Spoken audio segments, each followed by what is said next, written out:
अगर आपको मेरी वीडियोस अच्छी लगती हैं तो लाइक और शेयर करना और हाँ, कमेंट कर ज़रूर बताना।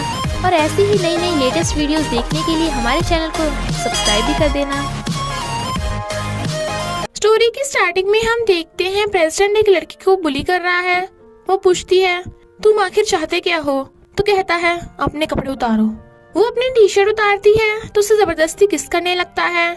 पास्ट में हम देखते हैं एक आदमी ने प्रेसिडेंट से पैसे लिए थे, बट वो टाइम पे चुका नहीं पाता। पर जब वो देखता है प्रेसिडेंट की एक बेटी है और वो उसे कार में लेके जा रहा है, तो वो आदमी अपनी कार से उसका एक्सीडेंट कर देता है, जिससे प्रेसिडेंट की बेटी मर जाती है। बट वो आदमी कोमा में चला गया था और ये लड़की उस आदमी की न्यूली मैरिड वाइफ है, इसलिए प्रेसिडेंट उस लड़की को फोर्स करके बदला ले रहा है। जबकि मिमी बेचारी बहुत रोती है। प्रेसिडेंट जब चाहे उसका गला पकड़ लेता है कि तुम्हारी वजह से मेरी बेटी मरी है, तो कंपनसेशन तो करना ही पड़ेगा। तुम्हारा हस्बैंड नहीं तो तुम पे करोगी। और मिमी सॉरी बोलती है, बट प्रेसिडेंट उसे रूम में बंद कर देता है और गर्ल्स उसे खूब मारती हैं। बट मिमी को अचानक उल्टी आने लगती है। चेकअप करने के बाद डॉक्टर बताती है कि मिमी प्रेग्नेंट है। पर मिमी ने तो सिर्फ प्रेसिडेंट के साथ नाइट स्पेंड की थी और प्रेसिडेंट को पता चलता है कि बेबी उसका है, तो वो डिलीवरी में ही मिमी का बेबी छीन के ले जाता है। जबकि वो रोती है कि मुझे बस एक बार अपने बच्चे को देखने दो। बट प्रेसिडेंट रूडली मना करके चला जाता है। 5 साल बाद मिमी को आजाद कर दिया जाता है, तो वो सोचती है मेरी बेटी होती तो वो भी 5 साल की हो गई होती। और अपने हस्बैंड से मिलने आती है, जो अभी भी कोमा में था, बट उसका इलाज करने के लिए पैसों की जरूरत थी, इसलिए मिमी अलग अलग जगह पे नौकरी ढूंढने चाहती है, पर उसे हर बार धक्के मार के बाहर फेंक दिया जाता है। एक लड़का उसकी हेल्प करता है, क्या तुम जॉब ढूंढ रही हो? तो मैं तुम्हें काम दिलवा सकता हूँ, पर्सनल मेड की जॉब है, $200 मिलेंगे।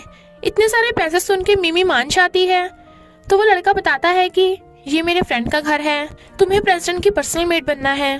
अरे ये तो वही जगह है जहाँ पे मिमी पे बहुत अत्याचार हुए थे। वो कहती है, सॉरी मैं यहाँ काम नहीं कर सकती। प्रेसिडेंट कहता है, मिमी तुम, हम कितने दिनों बाद मिले हैं।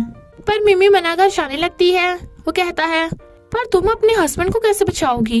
मैं तुम्हें $500 दूंगा, जो उसके इलाज के लिए काफी है। बताओ मेरी पर्सनल मेड बनोगी? मिमी हिम्मत कर हाँ कर देती है और मेड वाले कपड़े पहन लेती है। वो उसे ड्रिंक की बोतल खोलने को कहता है, वो भी उसके सामने झुककर। तो मिमी रोती हुई घुटनों के बल बैठ जाती है। फ्रेंड कहता है, प्रेसिडेंट ये कुछ ज्यादा नहीं हो रहा? बट वो उसका मुंह पकड़ कहता है, नहीं तो आखिर ये मेरी मेड है, मैं इसे कहीं जाने नहीं दूंगा। वो कहती है, क्या तुम्हें ये भी चाहिए जैसे पहले चाहिए था? और अपने कपड़े उतारने लगी थी तो वो उसे पटक के मारता है, निकलो यहाँ से। फ्रेंड उसे समझाता है कि इस सब में इस लड़की का क्या कसूर, गलती तो इसके हस्बैंड ने की थी, तो तू इसे क्यों सजा दे रहा है। रात में प्रेसिडेंट की बर्थडे पार्टी थी, तो मिमी वेटर बन के सबको सर्व कर रही थी। रेडी को अपनी बॉडीगार्ड से पता चलता है कि प्रेसिडेंट ने अपने लिए मेड हायर की है, जो पहले प्रेसिडेंट की बेड वार्मर थी। छी ये कितनी गंदी है, चलो मुझे ड्रिंक सर्व करो। मिमी ड्रिंक का ग्लास लेने चाहती है, बट रेडी उसके कपड़ों में रिंग डाल देती है और खुश हो रही थी। फिर वो हल्ला मचा देती है कि पता नहीं मेरी रिंग कहाँ चली गई, शायद किसी ने चुरा ली। और प्रेसिडेंट के सामने ही मिमी के मुंह पे ड्रिंक का ग्लास पलट देती है, तूने मेरी चीज चुराई है ना। मिमी को कुछ समझ नहीं आ रहा था, बट बॉडीगार्ड उसकी छानबीन करता है तो रिंग मिल जाती है। रेडी कहती है, देखा प्रेसिडेंट ये चोर है, पुलिस को बुलाओ। मिमी मना कर रही थी कि उसने कोई चोरी नहीं की, बट प्रेसिडेंट फोन कर कहता है, सीसीटीवी फुटेज चेक करो, सच सामने आ जाएगा। रेडी कहती है, एक छोटी सी मेड के लिए चेकिंग करने की क्या जरूरत है? पर वीडियो से पता चलता है कि रेडी ने मिमी के कपड़ों में रिंग रखी थी। प्रेसिडेंट कहता है, मुझे बिल्कुल पसंद नहीं जब लोग बिना मतलब के मेरी मेड को बुली करें, क्योंकि इससे सिर्फ मैं ही बुली कर सकता हूँ। और तुम्हें खुद को प्रोटेक्ट करना नहीं आता क्या? चलो मैं तुम्हें सिखाता हूँ। और मिमी का हाथ पकड़ के रेडी को थप्पड़ा लगा डालता है, तो वो चली जाती है। मिमी प्रेसिडेंट का थैंक यू करती है। देन ही वाज लाइक, कोई नहीं, मैं हूं ना तुम्हें बुली करने के लिए। जब वो उसे खाना देने आती है तो कहता है, अपने हाथों से खिलाओ। तो मिमी उसे खिलाने लगती है। वो कहता है, अब साफ करो। तो वो गुस्से से उसका मुंह साफ कर देती है, बट वो उसे अपनी गोद में गिरा के कहता है, मुझे अच्छे से सर्व करो, वरना क्या मुझे बेड पे सर्व करना चाहती हो? ऐसे घूर क्यों रही हो? तभी मिमी को हॉस्पिटल से फोन आता है कि तुम्हारा हस्बैंड कोमा से उठ गया। तो वो भाग के आती है, आखिर तुम उठ गए? बट वो प्रेसिडेंट को गुस्से में देख मिमी को दूर फेंक देता है और प्रेसिडेंट के पैरों में गिर के अपने गुनाहों की माफी मांगता है कि प्लीज मुझे छोड़ दो। प्रेसिडेंट कहता है, तुझे कैसे छोड़ दूं बे?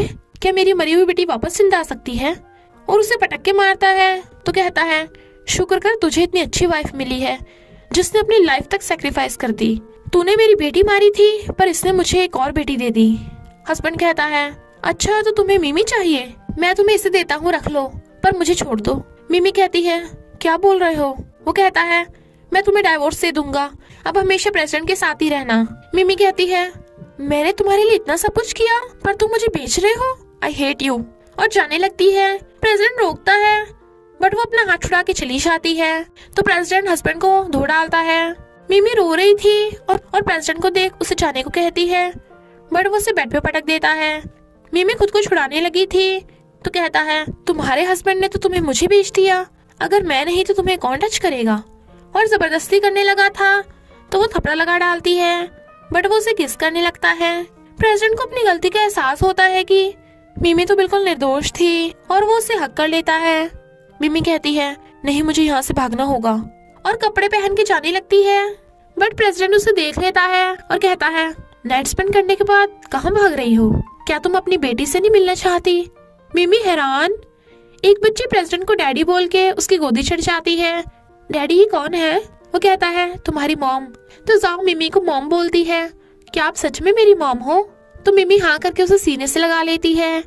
प्रेसिडेंट की एक्स वाइफ को पता चलता है कि ये तीनों अब साथ हो गए तो वो गुस्से में थी।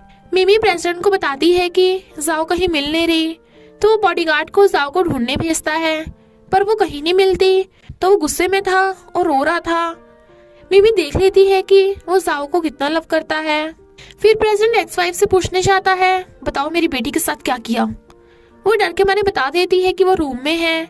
इनफैक्ट प्रेसिडेंट और एक्स वाइफ का डाइवोर्स तो उनकी बेटी के मरने से पहले ही हो चुका था और बेटी की कस्टडी प्रेसिडेंट के पास थी, इसलिए वो दोनों एक दूसरे से नफरत करते हैं। और मिमी वेट कर रही थी और जाओ को सही सलामत देख उसे हक कर लेती है और सोचती है, मेरी बेटी से मिलवाने के लिए थैंक यू, आखिर मैंने तुम्हारा कर्ज चुका ही दिया, तो मुझे जाने दो, और चली जाती है। प्रेसिडेंट भागता है। गार्ड्स कहते हैं, क्या हम उन्हें ढूंढे? बट वो मना कर देता है। 3 साल बाद मिमी अपनी छोटी सी फ्लावर शॉप में फ्लावर्स बेच रही थी, तभी प्रेसिडेंट आता है, मुझे अपने लवर के लिए फ्लावर चाहिए जिसे मुझे कुछ कहना है। तो उसके कान में कहता है, I am sorry and I love you. तो वो खुश होती है और दोनों हक कर लेते हैं और इसी हैप्पी एंडिंग के साथ इस स्टोरी का एंड हो जाता है। तो बस थोड़ा सा इंतजार करना, फिर मिलेंगे एक न्यू स्टोरी के साथ।